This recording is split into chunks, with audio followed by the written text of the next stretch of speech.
Wisconsin Eye is interviewing candidates in the special election in the 42nd Assembly District. We're interviewing Colleen Locke-Murphy of Poynette. She's one of 4 Republican candidates in the May 15th primary. The general election is June 12th. Colleen, welcome to Wisconsin Eye. Thank you. Give us the short version of your qualifications and why you're running, please. The short version of my qualifications are I'm an attorney. I've been self-employed for 26 years. And I think that makes me very qualified to run for this position and be seated in this position and to help my constituents, most important of all. I'm well-spoken. I see the issues. I can frame the issues. I understand all the points of every issue that's going to come up, many of which I probably don't even know about yet. But I understand the issues. I'm going to help my constituents when I win this election. What have you learned about the 42nd District? Because it's one thing to live in it, it's another to seek to represent it. So tell me what you've learned about its needs. What I have learned about its needs, my husband and I drove around actually in a 2-day almost blizzard to get my nomination papers signed. So we got, we drove around the whole district. And what I have seen, it's a rural district. There aren't any big box stores there. There's one name brand gas station, Quick Trip, and that's it. There's nothing really there other than schools and roads that are deteriorating. Let's start there. Let's start there. The impasse in the Capitol over how to pay for road funding. We've got to do something. And you would do what to solve that problem? What I would want to do is go back to square one with our state budget. I haven't seen the whole budget. I don't know what's in it. There's got to be room to find enough money for our roads because they are atrocious. Especially in our rural districts, the roads are terrible. But I want to take a step back and say, it depends on what you expect, I guess, because while I was getting my nomination papers signed, I ran into a couple who was from Iowa, and they said, "Really? You think these roads are bad?" They said, "They're paved. What do you want? We have gravel roads." So, if we wanted gravel roads, we could just do things business as usual exactly the way it is. And then we go out and re-gravel every now and again. I think we need paved roads. And I think we need to go back and look at our budget and see where we're spending our money in the state. The transportation fund is 85 to 90% funded from the gas tax and the $75 that you and I pay every year for our vehicle. Right. Are you saying take money from the general fund, the operating fund? Well, I think we need to look at everything. Including raising the gas tax, the registration fee, and tolling, the T word? Oh, I don't want to do any of those things, really, unless I look at it and say, okay, look, we really don't have any other place to get the money from. Then perhaps those are issues we could do. But I really don't like that notion because I think tolling, every time I go down to Illinois, I'm like, really? Oh God, I hate this. And I have an iPass. I'm really happy. The twice a year I go down there, I go without any issue whatsoever. But my goodness sakes, it's just not right. So that's my opinion about tolling. Okay. I really don't like it. We've got to be able to do better than this. A central issue in the fall elections is the Foxconn, the tax incentives.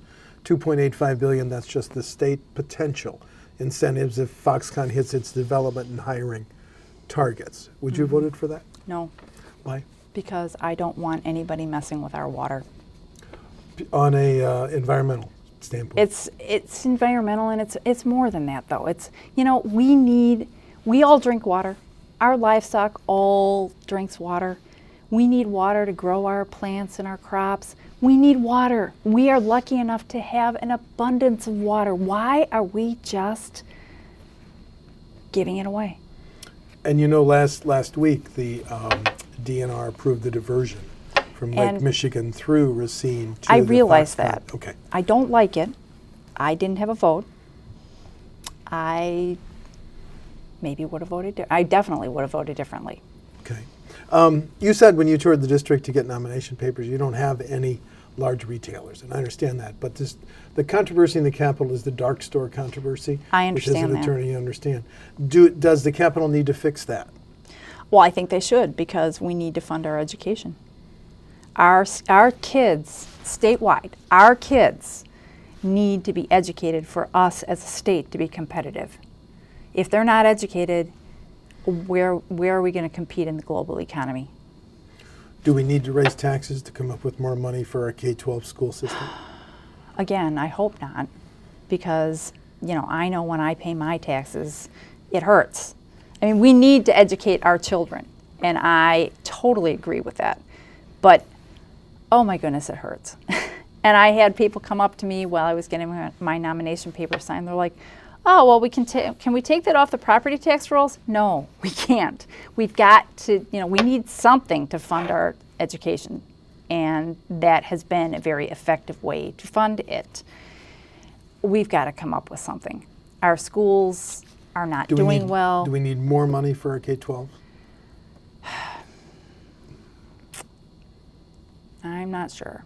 I was on my local school board, and the school board actually doesn't have much say about where the money gets spent. The bulk of what they spend every year is for salaries. So there's very little that the school board can do, but I really want to say that we need to figure this out and just spend our money more thoughtfully. Were you on the school board in the Act 10 debate era? 2011, Act 10 passed in 2011? No. Oh my goodness, no, I was long gone. Do you have an opinion whether Act 10, which all but eliminated collective bargaining and raised what public employees pay for pensions and health, is good public policy?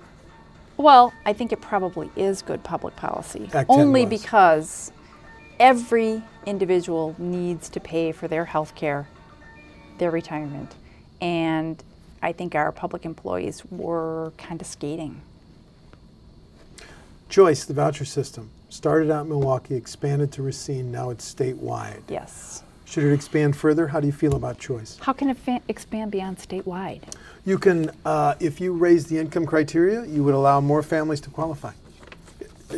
So now it's statewide, but there's income limits, caps. Well, I think that's appropriate, honestly.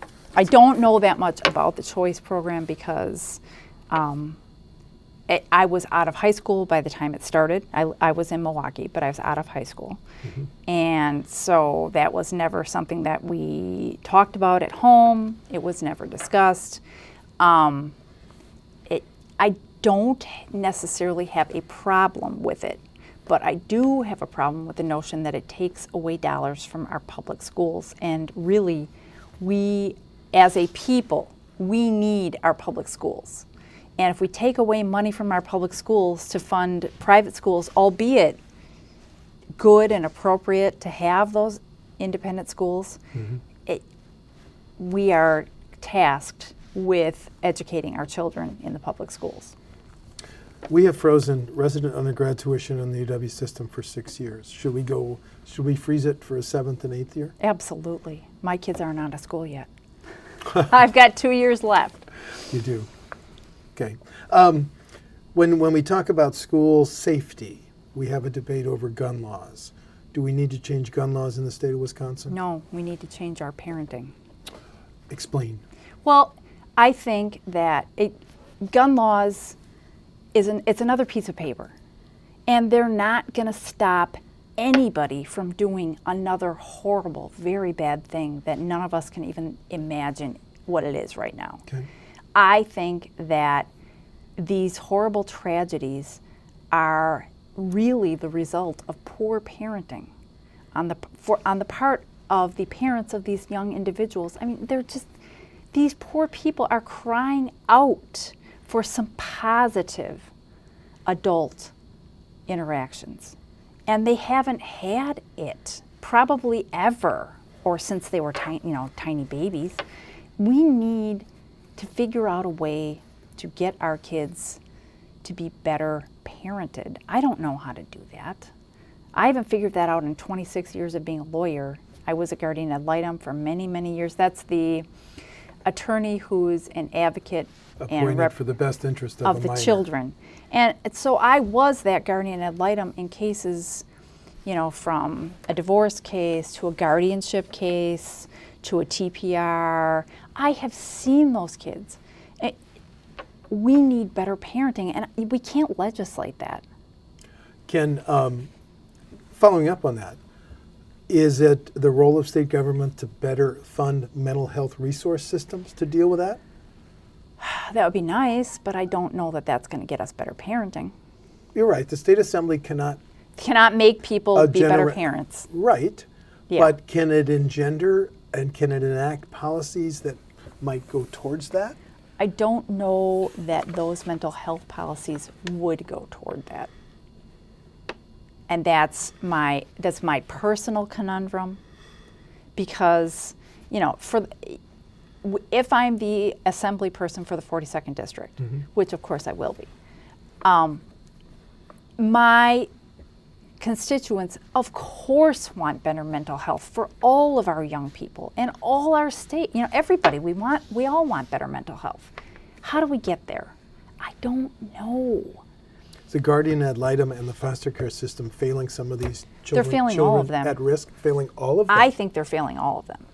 I mean, then you must have ideas how to improve it. I didn't say fix it. I said marginally improve it. Marginally improve it? Yes. I don't know. I mean, the foster parents I have met in my 26 years doing anything close to child-related legal things have been marvelous people. They cared about their foster kids. They adored them as if they were their own. They weren't these horrible people that you read about in fiction or whatever. They were wonderful people.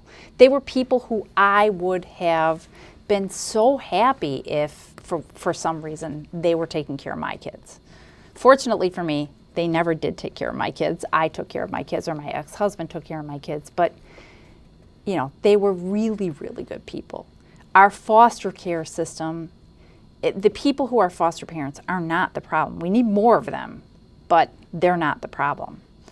I don't know what the problem is. I don't know how we get there. Is one of the problems the opioid, heroin, it is. Methamphetamine?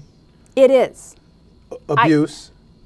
And how could you, as one member of the assembly, do a better job in addressing the addiction issues?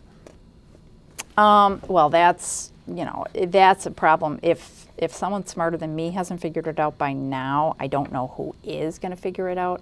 I would hope that we could get a handle on this, but we're not going to erase our addiction problems in this country, period.